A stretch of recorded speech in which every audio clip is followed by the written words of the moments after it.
गुजरात प्रांत के अंदर उनके कुछ सख्त नियम ये है कि अधिकतर होटल वगैरह जो है, मेरे विचार में शायद 90%, 90-95, कौन जाने ना, फिर भी ज्यादा ना, वे विदेशी मेहमान का स्वीकार नहीं करते। पता क्या है आपको? हाँ, जबकि जो जिनके अंदर हम आ सकते बहुत कम है। इसलिए कल जब मैं आया बड़ौदा में, पता क्या, कम से कम 20-25 होटलों के पास में गया, तभी मुझे एक होटल मिला जो मुझसे एक्सेप्ट किया। बहुत पूरा दिन बर्बाद किया।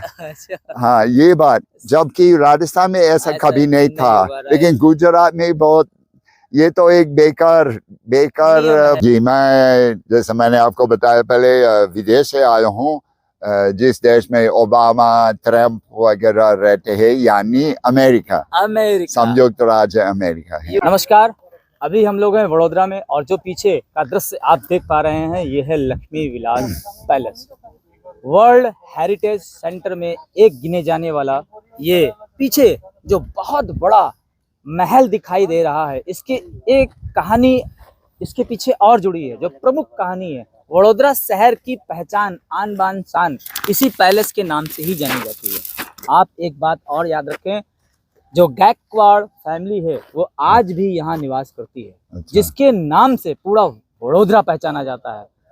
यहाँ तब से लेकर के, मतलब 19वीं शताब्दी से लेकर के आज तक जितना भी निर्माण कार्य किया गया है या वडोदरा की संरक्षण की गई है, वडोदरा को इतना बड़ा नाम आज वडोदरा मिला है, तो वो इसी फैमिली के माध्यम से ही मिला है।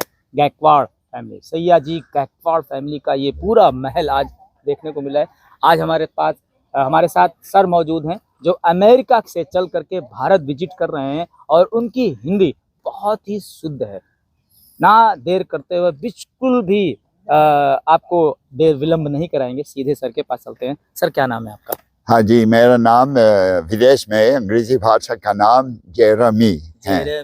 हाँ, और हिंदी में दूसरा नाम रखा है जयराम है। जयराम, जय श्री राम। हाँ हाँ, जैसे जय श्री राम ऐसा है। ठीक है। सर, आप कहाँ से हैं? जी, मैं, जैसे मैंने आपको बताया पहले, विदेश से आया हूँ, जिस देश में ओबामा, ट्रम्प वगैरह रहते हैं, यानी अमेरिका, संयुक्त राज्य अमेरिका है, यूनाइटेड स्टेट ऑफ अमेरिका। जी, वो है। सर, थोड़ा अपने देश के बारे में बताएं, और उसके बाद हम लोग भारत के बारे में पूछेंगे आपसे। अच्छा, क्या बताऊं, अमेरिका के बारे में है तो वास्तव में आपको शायद मालूम है कि अमेरिका के अंदर भी क्षेत्रफल, भूगोल के बारे में बोल रहा हूँ, बहुत सारी जगह हैं, और अमेरिका की जनसंख्या भी बहुत है, लेकिन इतने ज़्यादा खाली ज़मीन है, मतलब घूमने के लिए जंगल वगैरह है, जबकि भारत में भी हैं, लेकिन मेरे विचार में भारत की आबादी इतनी ज़्यादा हो गई ना, तो जो जंगल हम कहना चाहते, शायद भारत में अभी कुछ कम है, केवल हिमालय में कुछ तो है, ऐसा है। तो अगर जैसा आपको प्रकृति में रुचि है, बिल्कुल अमेरिका जाने में आपको बहुत मिलेगा। भारत में कुछ है ना, लेकिन हमें ढूंढना पड़ेगा। वो तो ठीक है, वो एक बात है। सर, और क्या, और हम जानना चाहेंगे, जैसे कि अभी आपने बताया अमेरिका नेचुरल देखा जाए तो बहुत ज्यादा विकसित है, नेचर उसके पास बहुत है, बहुत बड़ी संख्या में है। हमारे पास हिमालय श्रृंखलाओं को, जो माउंटेन ऑफ हिमालय है, उसको अगर छोड़ दिया जाए तो हमारे पास बहुत कम जंगल और उसका ग्लेशियर है, ग्लेशियर का रेंज बहुत कम है। वो तो है। अभी आप भारत विजिट कर रहे हैं, यहाँ आपको क्या क्या अच्छा लग रहा है? अच्छा, ठीक है, मैं वास्तव में भारत काफी बार आ चुका हूँ, इससे पहले भी आया था पूर्व यात्रा में, तो ये ऐसा है, हिंदी काफी सीख गया, क्योंकि मुझे हिंदी बोलने का अभ्यास मैंने बहुत किया ना। और पूर्व यात्रा में प्रकृति के बारे में ये बात कह सकता हूँ कि पहले जब हिमाचल प्रदेश में शिमला और लगभग कुल्लू झीलों के बीच पहले एक अच्छी यात्रा की थी कुछ साल पहले, जो जिस एक शिव जी का पवित्र स्थान जाके मैं तो गया वहाँ के लोगों के साथ। वो बहुत ऊंचा पवित्र स्थान है, तकरीबन मैंने समझा तकरीबन 7,125 मीटर हाँ की ऊंचाई। जी हाँ, और फिर भी उनके साथ मैं गया, लेकिन काफ़ी खतरनाक है। वो रामपुर शहर, वो एक तहसील का नाम है जो आगे शिमला से आगे है, उससे आगे नदी पार करके फिर हमें ऊपर जाना पड़ेगा। तो वहाँ पे कोई गांव है नहीं, कोई लोग नहीं रहते, बिल्कुल जंगल है। तो हम जंगल के बारे में बोल रहे थे, तो मैं ये कह सकता हूँ कि बहुत घूमने लायक, लेकिन फिर भी कुछ खतरनाक भी था। और मेरी तैयारियाँ इतनी ठीक नहीं थी। हाँ, जैसे मैं चप्पल वगैरह पहन रहे थे वो ठीक नहीं था, वो जल्दी में टूट गए। हाँ, टूट गए मेरे चप्पल। और फिर बारिश भी थी, क्योंकि जब हम गए वो तो लगभग बरसात का समय, हिमालय में फिर भी बारिश कुछ थी। तो फिर भी अंत में हम पहुंच गए ऊपर, बहुत बढ़िया ना। वहाँ एक जैसा पत्थर है, वहाँ के लोग मानते हैं उसका रूप शिव जी का हाँ, लिंग वैसे ऐसे शिवलिंग वैसे। अच्छा, तो अभी सर ने बताया कि उन्होंने ट्रैकिंग की, टफ ट्रैकिंग की, और उस डेंजरस एरिया की ट्रैकिंग की जो हिमाचल प्रदेश में पड़ता है। और हिमाचल प्रदेश में अक्सर भूस्खलन होता रहता है, लैंड स्लाइडिंग होती रहती है। पहाड़ों की हमारे यहाँ देश में ऐसी ही स्थिति रहती है, क्योंकि क्लाइमेट चेंजिंग में हमारा बहुत बड़ा योगदान रहता है। हम लोग लगातार कार्बन उत्सर्जित करते चले जा रहे हैं, और उसी का खामियाजा आज पहाड़ों पर निवास कर रहे उन गांव वालों को होता है, और पशु पक्षियों को होता है। वाइल्ड लाइफ सेंचुरी हमारी सिमटती चली जा रही हैं। कहीं ना कहीं हमारे वाटर रिसोर्सेस कम हो रहे हैं, पानी की, शुद्ध पानी की आपूर्ति जो है वो हमारे पास कम हो रही है।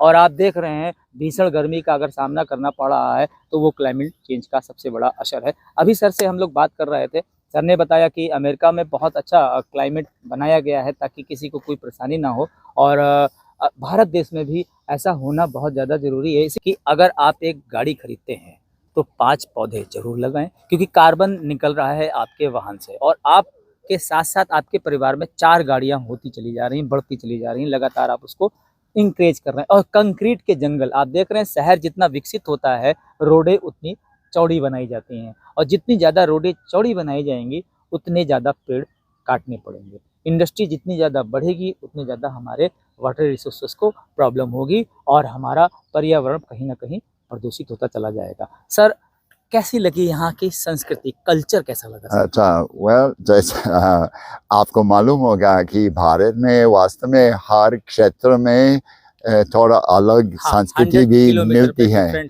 तो इसलिए मेरा जवाब ऐसा है, जैसा मैं बहुत बार राजस्थान गया और अभी तो गुजरात हम यहीं पे हैं, तो और मध्य प्रदेश, उड़ीसा, इसी यात्रा के अंदर उड़ीसा जाके मैं आंध्र प्रदेश गया, वहाँ पे तिरुपति बालाजी में गया, आप नाम जानते होंगे, दर्शन तो कर लिया, ठीक है। तो फिर यहाँ तक आया, तो मेरे विचार में भारत के अंदर ही बहुत अलग अलग संस्कृतियाँ मिलती हैं ना। जबकि वास्तव में अगर हम यूरोप, आप समझते यूरोप, हम देखेंगे शायद दोनों की तुलना कर सकते हैं। मेरे कहने का मतलब, भारत वो एक ही देश का नाम है, इंडिया हम कहते हैं, वो तो है।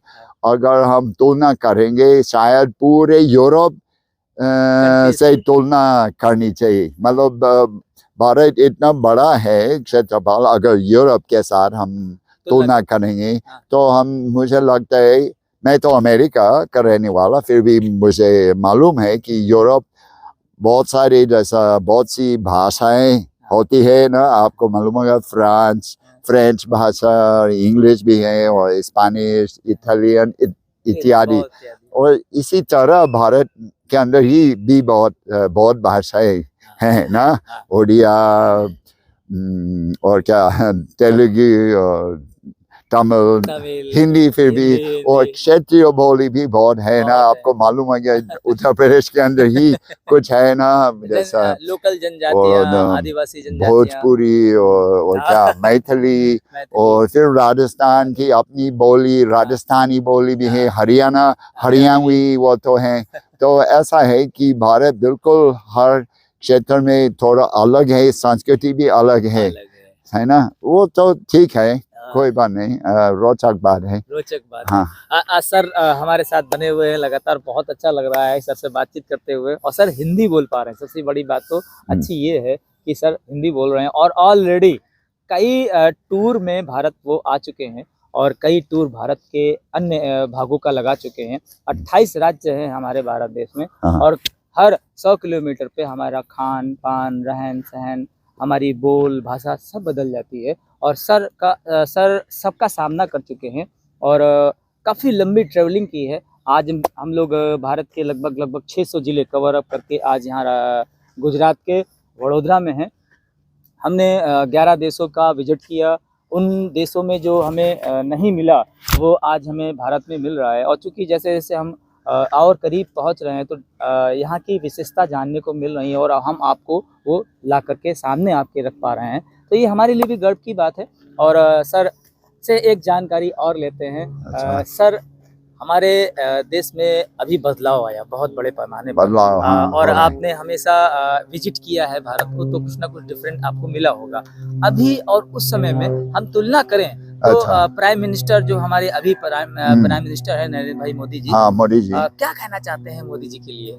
कहना चाहता उनसे, उनसे कभी मिला नहीं, ना मिलूं क्या ही, और क्या बताऊं, वो वैसे में भारत के की राजनीतिक बातों के बारे में बिल्कुल थोड़ा बहुत मालूम है ना, हम समाचार से हमें पता है, लेकिन राजनीतिक लोगों के पास शायद नहीं गया ना, तो फिर भी क्या कहना चाहिए, एक बात ये है, आपकी बात का जवाब दूं कि वास्तव में मेरे विचार में विदेशी मेहमानों के लिए यानी पर्यटकों के लिए ज़्यादा क्या कहना है, ज़्यादा आसानी से घूमने के लिए होना चाहिए। मेरे कहने का मतलब ये है सर मैं बता देता हूँ सर क्या कहना चाहते हैं। सर कहना चाहते हैं जो विदेशी हमारे पर्यटक हैं और जो विदेश से चल करके हमारे भारत देश में विजिट करते हैं, अन्य हर जगह वो जाकर के देखते हैं, समझते हैं, चीज़ों को पढ़ते हैं, और उसके बारे में नॉलेज ले करके फिर अपनी मातृभाषा को भूल करके भारतीय हिंदी को अपनाते हैं, और फिर उसको बोल बोल करके सभी जगह विजिट करते हैं। तो सर का कहना ये है कि जो भी मेहमान हमारा आए उसकी मेहमान नवाजी में कोई भी कसर नहीं बाकी रह जानी चाहिए। उन्हें फुल सपोर्ट हमारी भारतीय समाज की, भारतीय जनता को, भारतीय जनमानस को करना चाहिए। और सर अमेरिका से हैं और कोई भी असुविधा सर को अगर हुई है तो सर हम माफी मांगते हैं आपसे, ऐसा कोई पूरे देश की तरफ से और हमारे प्रधानमंत्री जी की भी तरफ से और हर नागरिक की तरफ से हम आपसे माफी मांगते हैं। अगर कोई भी आपको कहीं असुविधा हुई है, दिक्कत हुई है, प्रॉब्लम्स हुई है किसी को चीज को लेकर के, हाँ दिक्कतें हैं सर, ऐसा कुछ है नहीं, बल्कि ये कहना चाहता हूँ कि जैसा आपको मालूम होगा कि हर एक प्रांत में कभी कभी जो बड़ी सरकार से थोड़ा लोकल क्षेत्रीय नियम भी हैं, तो कभी कभी कुछ राज्यों में, कुछ प्रांतों में आसानी से हम घूम सकते हैं, जबकि और प्रांतों में कुछ दिक्कत चलती है। ये तो मेरे विचार में है, विचार है। तो उदाहरण के लिए राजस्थान में काफी बढ़ गया, बहुत बढ़ गया, और इतना आसानी से हम घूम सकते हैं, होटल वगैरह आमतौर पे कोई दिक्कत नहीं है ना, और किसी से मिलके आप जैसे उनके पास कभी भी घूमेंगे, रुकेंगे भी गांव में, इतना अच्छा लगता है। और गुजरात में कौन जाने, लेकिन ये मुझे मालूम है कि गुजरात प्रांत के अंदर उनके कुछ सख्त नियम ये है कि अधिकतर होटल वगैरह जो है, मेरे विचार में शायद 90%, 90-95 कौन जाने ना, फिर भी ज्यादा ना, वे विदेशी मेहमान का स्वीकार नहीं करते। नहीं करते। पता क्या है आपको? हाँ, अच्छा, जबकि जो जिनके अंदर हम आ सकते बहुत कम है। कम है। इसलिए कल जब मैं आया बड़ौदा में, हाँ, पता क्या, कम से कम 20-25 होटलों के पास में गया, हाँ, तभी मुझे एक होटल मिला जो मुझसे एक्सेप्ट किया। हाँ, वो बहुत पूरा दिन बर्बाद किया। अच्छा, हाँ, ये बात, जबकि राजस्थान में ऐसा ऐसा कभी नहीं था, हुआ, लेकिन राइट। गुजरात में बहुत, ये तो एक बेकार नियम है। बात जो इसको ठीक करनी ठीक करनी चाहिए। करना हाँ। चाहिए। सर का कहना है कि जो ये असुविधा कल उन्हें हुई है, रुकने के लिए प्रॉब्लम्स हुई हैं और उन्होंने फेस उस चीज़ों को फेस किया है। कारण था कहीं न कहीं आइडेंटिफिकेशन को लेकर के कि वो पूरी नहीं हो पा रही थी। तो सर के साथ वो असुविधा हुई है, उसके लिए भी सर हम क्षमा चाहते हैं आपसे, अपने भारत की तरफ से भी और गुजरात की तरफ से भी। चलो फिर भी। हमारा गुजरात बहुत सुंदर है और पधारो हमारे देश के नाम से अगर कोई जाना जाता है तो वो गुजरात से ही निकल के आता है। और गुजरात से ही एक नियम लागू हुआ है पूरे विश्व भर में कि भारत से एक शुरुआत हुई है नमस्ते इंडिया। हाँ, नमस्ते।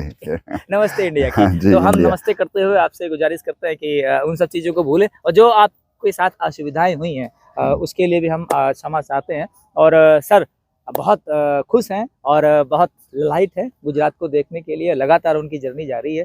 और सर का हम लोग एक बार फिर से धन्यवाद देते हैं और आगे की तरफ बढ़ते हैं। बहुत कुछ आपको दिखाना दोस्तों बाकी है। यहाँ कुछ कम नहीं, ये लक्ष्मी विलास पैलेस है। बहुत बड़े बड़े फिल्मकार यहाँ आते हैं, हॉलीवुड हो चाहे बॉलीवुड हो, चाहे साउथ इंडिया की इंडस्ट्री हो, सब की सब यहाँ आकर के बड़ी बड़ी फिल्मों में यहाँ की शूटिंग करते हैं और उस महल को लगातार दर्शाया जाता है। आगे वीडियो पर बने रहिए, बहुत कुछ दिखाना बाकी है। ओके।